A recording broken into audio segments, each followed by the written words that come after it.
En principe, là, nous cause un JIT. Un JIT, c'est un Joint Investigation Team. Et c'est quoi une Joint Investigation Team? Et qui fait nous rentrer dans une Joint Investigation Team? C'est parce que le Joint Investigation Team, c'est un des mêmes outils qui est plus avancé en matière de coopération, de enquête internationale pénale. En principe, c'est un accord juridique qui est là entre deux pays. Là, dans ce cas présent, qui nous peut causer là, ça l'accord là en France et les Maurice concernant une enquête spécifique. Et ça accord juridique là, les films faits sous le plus de l'Eurojust. Qui fait nous rentrer dans cet accord juridique là, c'est parce qu'il y a un avantage. Qui va un avantage, c'est qu'il facilite l'échange d'informations et nous gagnons un échange d'informations plus rapide. Pour nous capables, et c'est vrai, le JIT nous servit ça dans un case transfrontalière, dans un gros case, par exemple corruption, blanchiment d'argent, crime financier. Et c'est un case qu'il y a un ou plusieurs États qui paient enquête dans ce type d'affaires. Alors, c'est la cause qui nous rentre dans ce type d'accord judiciaire. Alors, l'accord judiciaire, il facilite un échange d'informations, comme on finit de dire, et qui a plus d'avantages.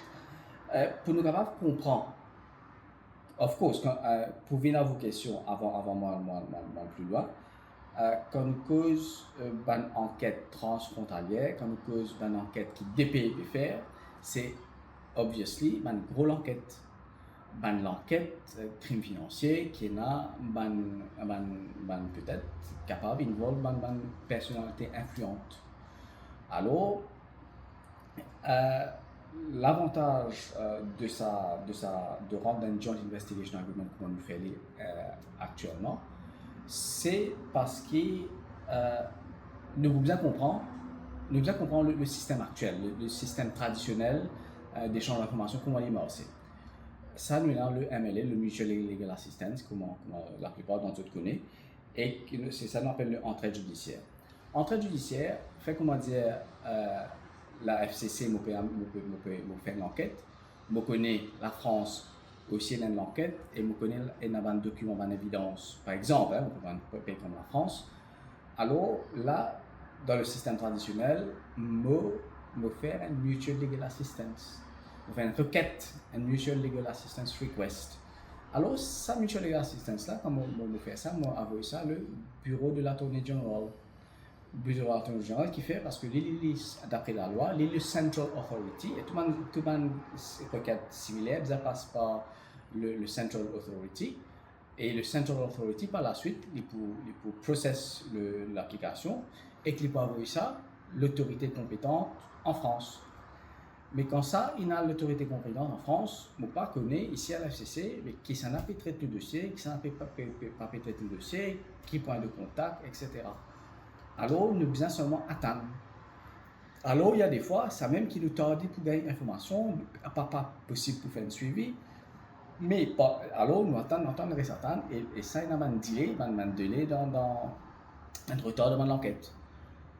Par contre, si nous rendons un Joint Investigation Team, un Joint Investigation Agreement, là, nous rendons l'autorité d'un État, l'autorité compétente d'un État, il peut rentrer dans cet accord juridique-là avec l'autre autorité compétente de l'autre État. Alors, nous connaissons qui ça nous peut dire. Là, pour nous rendre dans cette lutte-là, nous pouvons besoin, comme si il y a un terme défini de ça l'accord-là, que nous ne sommes pas capables d'aller en dehors de ça. Alors, pour nous rentrer dans cette lutte-là, il faudrait principalement que la FCC nous peut faire une enquête contre sa personne-là, sur les faits, et l'autre autorité compétente de l'autre juridiction, lui aussi, peut faire une enquête sur sa personne-là, le va fait similaire. Les là qui nous parlent rendre un joint agreement, sinon ça va être possible. Mais une fois que nous rentrons dans cette joint investigation agreement là, un échange d'informations, un échange d'évidence, les devient plus facile.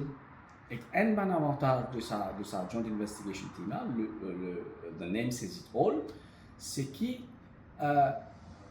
par exemple, si Maurice peut interviewer certaines personnes suspectes qui trouvaient à Maurice, et nous avons un agreement like, let's say, France, l'autorité France capable de venir à Maurice pour assister à l'enquête. De même, nous sommes capables d'aller en France pour assister à l'enquête qui se peut faire dans cette optique-là. Alors là, nous pouvons avoir real-time evidence, real-time exchange of information. Alors, c'est ça l'avantage, comparativement à l'ancien MLA. Cela étant dit, the Joint Investigation Team, of course, moi j'ai envie d'ajouter, qui est compatible avec l'engagement qui Maurice est là au niveau international, par exemple, comme une convention comme le UNCAC, United Nations Convention Against Corruption, et aussi dans le cadre de l'ESAMLAG. Alors, nous pouvons opérer dans un cadre légal, et aussi le FCC Act, il autorise le FCC à coopérer avec les autres institutions nationales et internationales, et les autres law enforcement agencies nationales et internationales pour une enquête si on a trait le crime financier, ça veut dire laundering, fraude et corruption, etc. Et alors, le JIT, quand nous finissons signer, par exemple, avec un pays européen, ce pays européen, là, quand Maurice échange d'informations avec lui sur cet agreement-là, ce pays européen, là, il n'est pas pour bizarre passe à travers MLA pour cette évidence-là become admissible devant la cour. Mais tandis que pour Maurice, non, c'est différent.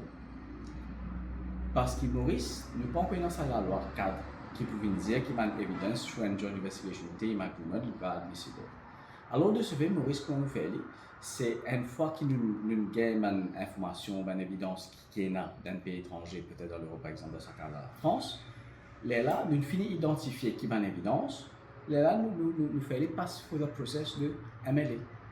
Alors, nous pouvons still passer sur le système traditionnel, mais il peut prendre moins de temps.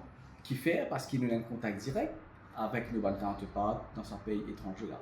Alors ça c'est un peu l'avantage du Joint Investigation Team et vu la nature de mon cas, donc qui nous fait un Joint Investigation Team, alors ça peut seulement être un case côté d'un groupe alto, un big organized crimes and big financial crimes. Le Joint Investigation Team nous a identifié quel type d'enquête qu'il peut faire. Alors, une fois nous identifié le type d'enquête, nous pouvons un terme et une condition, qui nous peut capable, qui nous peut besoin base nous. Pour un cadre, c'est un approche juridique. Alors nous prenons un framework. Alors nous ne sommes pas capables de travel outside ce framework là, de ce agreement là. Mais si nous pouvons enquêter l'enquête, nous l'investigation, nous pouvons besoin en relation de cette enquête là. Nous ne sommes pas capables de travel outside. Nous ne sommes pas capables à travers cette enquête là, commencer une autre enquête, les affaires qui ne sont pas dans ce cadre de l'accord. Alors ça c'est très important.